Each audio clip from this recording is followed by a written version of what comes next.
Assalamu alaikum wa rahmatullahi wa barakatuh. Bismillah ar-Rahman ar-Rahim. Donc, l'exercice, bien c'est la suite, c'est la partie 1.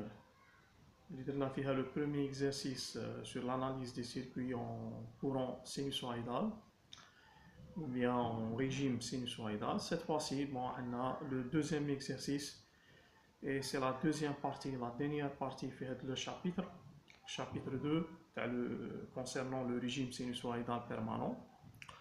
Donc cet exercice est le suivant, donc soit le circuit suivant, donc c'est un circuit constitué ou bien composé d'un générateur ou bien d'une source de tension sinusoïdale. Donc vu entre A et B, nous avons une résistance R parcourue par le courant I, un condensateur de capacité C traversé par le courant I2 et un condensateur relié avec une résistance, tous les deux traversés par un courant I1. Donc, et là la tension Vs en notation complexe entre les bords de la résistance R, donc entre le point N et le point M. La tension de la source VE, c'est une tension qui est en notation complexe. La première question plutôt, on vous demande d'exprimer le courant I2, donc ce courant-là qui circule dans le condensateur de capacité C, en fonction de I1. Donc I2 en fonction de I1. Donc là, je peux prendre par exemple cette maille, parce que dans cette maille, j'ai le courant I1 et I2. Donc je prends cette maille pour trouver la relation entre I2 et I1. Donc dans cette maille, qu'est-ce que j'ai? Donc la somme des tensions est égale à 0. Donc j'ai la tension aux bornes de ce condensateur. Donc si je prends ce sens de la maille, donc j'ai 1 sur JC oméga fois le courant I2, donc 1 sur JC oméga fois le courant I2 en notation complexe. Ensuite, ce courant I1 est dans ce sens, donc la tension est dans ce sens, donc j'ai moins J, donc moins 1 sur JC oméga, plus bien sûr ou bien moins, parce que j'ai la tension Vs dans ce sens, donc moins RI1, donc moins RI1, donc entre parenthèses, multiplié par I1 égale à 0. Donc, c'est-à-dire que 1 sur JC oméga I2 égale à R plus 1 sur JC oméga fois I1. D'accord? Donc le moins s'envole. Donc dans ce cas, I2 égale à quoi? Égale tout ça divisé par ça, ou bien je peux multiplier JC oméga par tout ça, donc j'aurai JRC oméga plus 1 fois I1. Donc là, j'ai trouvé donc I2 en fonction de I1. Donc j'ai trouvé I2 en fonction de I1. La deuxième question, donc montrer que l'on peut écrire I1 égale à 1 sur 2 plus JX fois I, fois le courant I, c'est le courant principal, avec X égale à RC oméga. Avec X égale à RC oméga. Bon, si je prends par exemple ce nœud, le nœud F, donc j'ai I qui est égal à I1 plus I2. Donc le courant I égale à I1 plus I2. Très bien. Moi, je cherche I1 en fonction de I. Et là, j'ai trouvé précédemment I2 en fonction de I1. Donc, voilà. Donc, I sera I1 plus I2, c'est-à-dire tout ça. Donc, 1 plus JRC oméga fois I1. Donc, je peux mettre I1 en facteur commun. Donc, c'est 1 plus 1, ça fait 2, plus JRC oméga fois I1. Donc de là, I1, à partir de là, donc I1 donc égal à I divisé par tout ça. Donc I divisé par 2 plus JRC oméga. Donc je peux écrire I1 égale à 1 sur 2 plus JX fois le courant I avec X égale à quoi? Égale à RC oméga. RC oméga. Donc on a bien montré cette relation. Donc I1 avec X égale à RC oméga. I1 égale à 1 sur 2 plus JX fois I. C'est la même chose. Bon, pour la troisième question, on vous demande de déduire l'expression de la tension de sortie VS en fonction de R, de X et de I.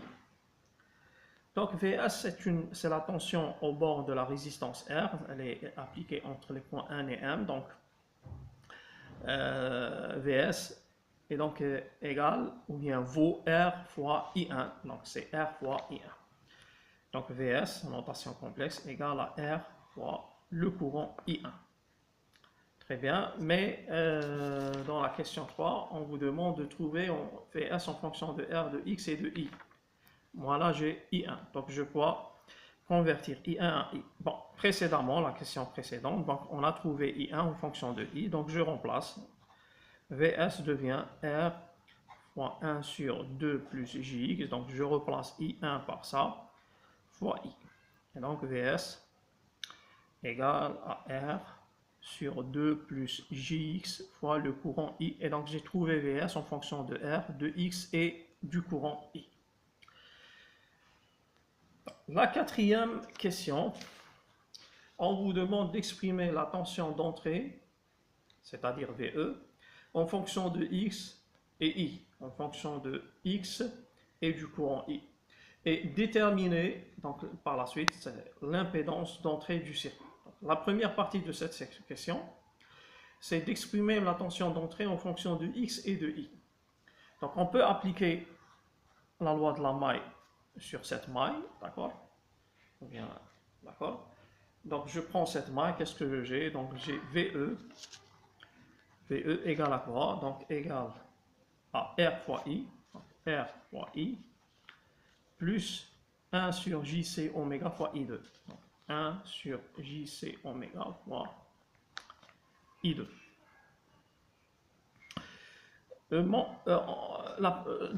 La question 4, on vous demande d'exprimer cette tension en fonction de X et de I. Là, j'ai I, mais j'ai I2. Donc, je peux utiliser ce que j'ai trouvé précédemment.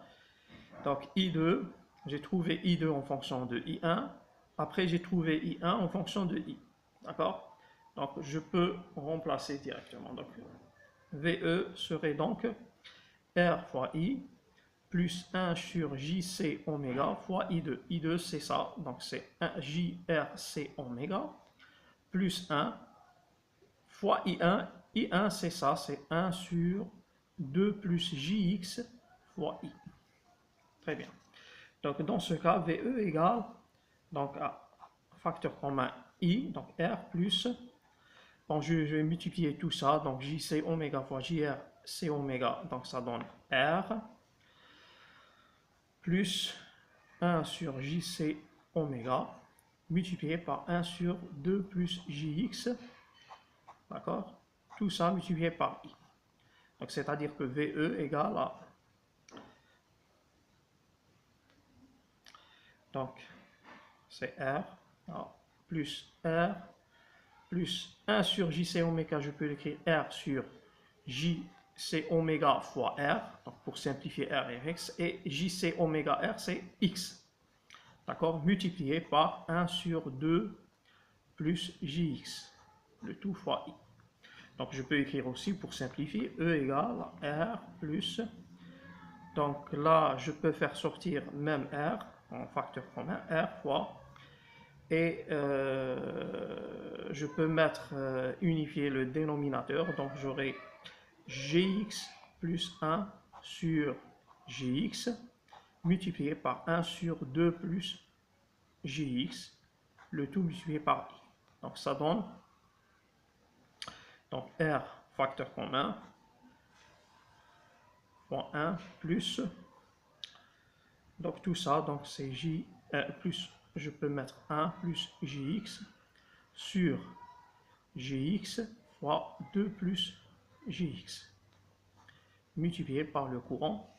Donc c'est ça, VE en fonction de I et de X. Ensuite, déterminer l'impédance d'entrée du circuit. Donc déterminer l'impédance d'entrée du circuit.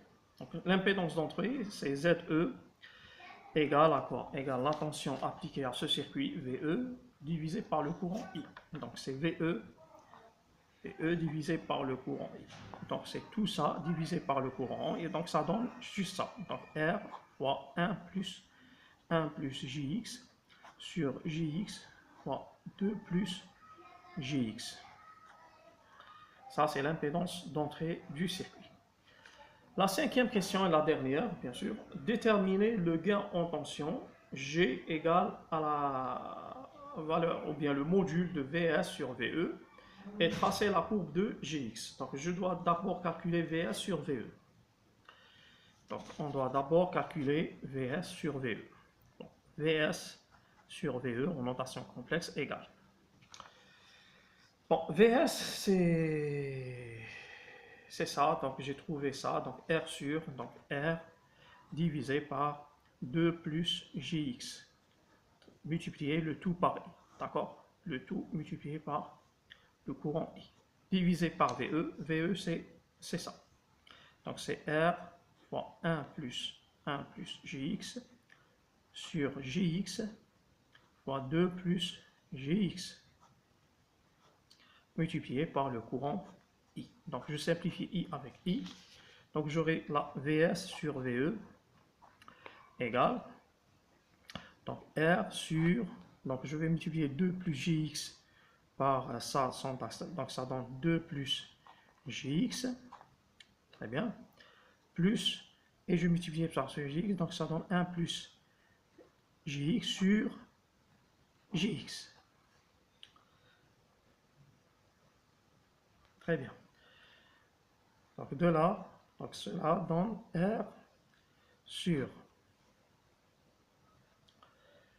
Donc là, j'aurai 2 plus Gx multiplié plus, voilà, plus, donc 1 sur Gx, 1 sur Gx, ça devient moins J sur X. Donc je vais décomposer ce rapport. Et J sur Gx, ça fait plus 1. Donc ça donne tout ça.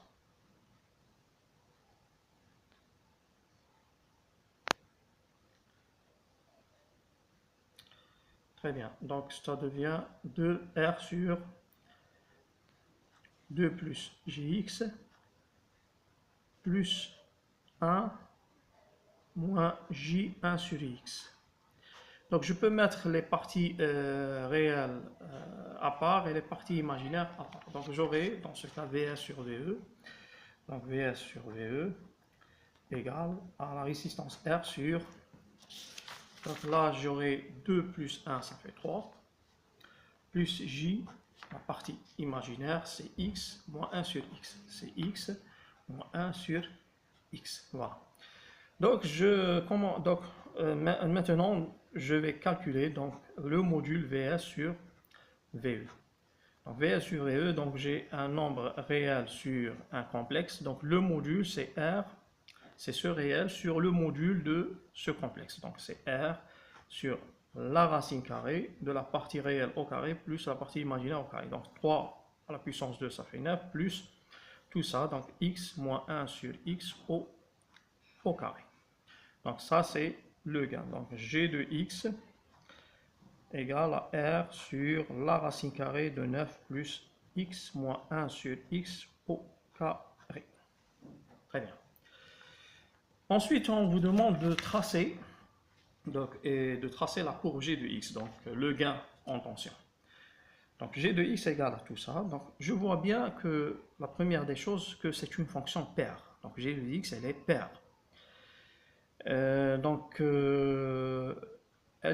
Ce g de x, elle est maximale lorsque x moins 1 sur x au carré devient égal à 0. Très bien, parce que sinon, si x est différent de 0, elle est toujours positive, et donc le rapport ou bien ce rapport, ou bien ce nombre, sous forme de rapport, diminue progressivement quand x varie, d'accord? Donc, mais pour x, bien pour x moins 1 sur x égale à 0, là j'aurai r sur racine de 9, c'est-à-dire r sur 3, c'est la valeur max, d'accord? Je pense que vous avez compris ça. Donc, lorsque x, donc g de x max, bon, g max de x, lorsque donc, x moins 1 sur x égale à 0. C'est-à-dire x égale à 1 sur x, ou bien x au carré égale à 1, c'est-à-dire x égale à 1, ou bien x égale à moins 1. Donc, je ne peux pas prendre x égale à moins 1. Pourquoi? Parce que x, c'est r, c'est oméga, c'est des nombres positifs. Donc, des nombres positifs ne peuvent pas être égaux à moins 1, donc x égale à 1. Donc, lorsque x égale à 1. D'un autre côté, ce que j'ai dit tout à l'heure, que cette fonction est une fonction de paire. LH, c'est une fonction de paire parce que si je mets g moins de x, vous allez voir que donc là j'aurai moins x et là j'aurai 1 sur x. Je peux mettre moins comme facteur commun. Donc je peux faire sortir moins. Donc le moins 1 en puissance 2, ça fait 1. Donc je reviens à la même fonction. Donc g moins de x égale à g de x. C'est une fonction x paire par rapport à quoi? Par rapport à x égale à 1. Par rapport au point ou bien la droite qui passe par x égale à 1. D'accord? Donc de là, je pourrais donc dessiner ou bien tracer ma fonction g de x. Autre chose, bien sûr, g de x lorsque x égale à 0, donc là j'aurai 0. 1 sur 0 c'est moins l'infini, à la puissance 2 c'est plus l'infini, donc 9 plus l'infini c'est plus l'infini, et quelque chose sur plus l'infini égale à 0. Donc à 0, x, là j'aurai 0.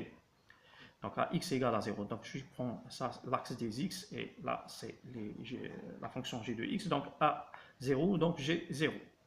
Et à l'infini, donc l'infini, 1 sur l'infini c'est 0, l'infini plus 2, donc ça donne 0 aussi. Donc à l'infini c'est 0. Et là j'ai la fonction qui est paire, elle est symétrique par rapport à la droite de x égale à 1. Donc cette droite-là. Donc sa valeur max à x égale à 1 vaut combien? Donc je vais remplacer x par 1. Donc g de 1 égale à combien? Donc c'est r sur la racine de 9. Donc c'est r sur 3. Donc c'est r sur 3. Donc je peux mettre là, donc la fonction là égale à r sur 3. Et je peux même calculer les pulsations de coupure ou bien les fréquences de coupure. Donc à cette valeur max, donc ça c'est la valeur max, donc je divise gx max sur racine de 2, donc j'aurai gx max sur racine de 2 égale à r sur 2 racine de 2, sur 3 racine de 2. 3 racine de 2. Donc il faut que ça, g de x égale à r sur 3 racine de 2, c'est-à-dire que tout ça, r sur racine de 9 plus x moins 1 sur x au carré égale à r sur 3 racine de 2. Je peux simplifier ça avec ça, donc j'aurai ça égale à ça, c'est-à-dire que 9 plus x moins 1 sur x au carré égale, quand je fais le carré, donc égale à ça fois au carré, donc c'est 3 fois 2 à la puissance 2, ça fait 9, fois 2, ça fait 18. 18, et donc x moins 1 sur x au carré égale donc 9. Et donc x moins 1 sur x égale soit à 3, ou bien égale à moins 3, quand je fais la racine carrée de 9. Et de là, donc j'aurai deux fonctions, ou bien deux systèmes. Donc je vais multiplier l'équation par x, donc j'aurai x au carré moins 1 égale à 3x, et là x au carré moins 1 égale à moins 3x. Donc j'aurai deux polynômes de deuxième degré à résoudre, donc x au carré moins 3x moins 1 égale à 0, ou bien x au carré plus 3x moins 1 égale à 0. Donc les deux, ils ont le même discriminant, je vais le calculer, donc delta égale, donc même 3 à la puissance 2 c'est 9, plus ou bien moins 4 fois 1 ça fait 4, ça fait 13. Donc delta égale à 13. La même chose pour le premier. Sauf que pour le premier polynôme, et ça c'est le deuxième polynôme, pour le premier polynôme, donc j'aurai le premier polynôme, donc j'aurai x1, x2, les solutions de ce polynôme. Donc x1 égale à 3 plus racine de 13 sur 2, ou bien 3 moins racine de 13 sur 2.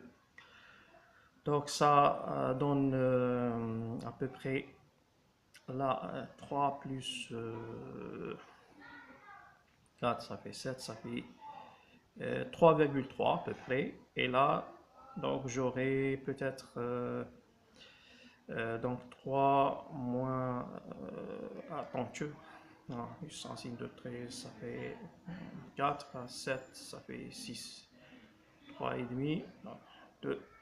Donc là, 3 moins 13, ça fait 4 moins 1, ça fait 0,5, 0,3, moins 0,3. Donc je ne vais pas prendre ça parce que je n'ai pas x négatif. Maintenant, je passe pour le deuxième polynôme. Donc j'ai x1, x2 égale, donc c'est moins 3 plus racine de 13 divisé par 2, ou bien moins 3 moins racine de 13 divisé par 2. Là, j'aurai donc moins 3 plus 4, ça fait 1 sur 2, 0,5, ça fait 0,3. Et là, j'ai quelque chose qui est négatif, bien sûr, donc je ne vais pas la prendre. Donc j'ai deux solutions, 3,3 ou 0,3. Donc à 3,3, là par exemple, et 0,3. Donc là, c'est les pulsations de coupure. À cette pulsation de coupure, donc j'ai la fonction R sur 3 racine de 2. Donc je peux mettre comme ça, donc mon tracé, il aura cette allure. Donc c'est une fonction paire. Donc ça c'est g de x. Donc j'espère que vous avez compris cet exercice. Je vous remercie d'avoir regardé cette vidéo. Je vous invite fortement à vous abonner à ma chaîne, de mettre un like, s'il vous plaît. Et merci beaucoup. On se verra la prochaine vidéo. Salam alaikum wa rahmatullahi wa barakatuh.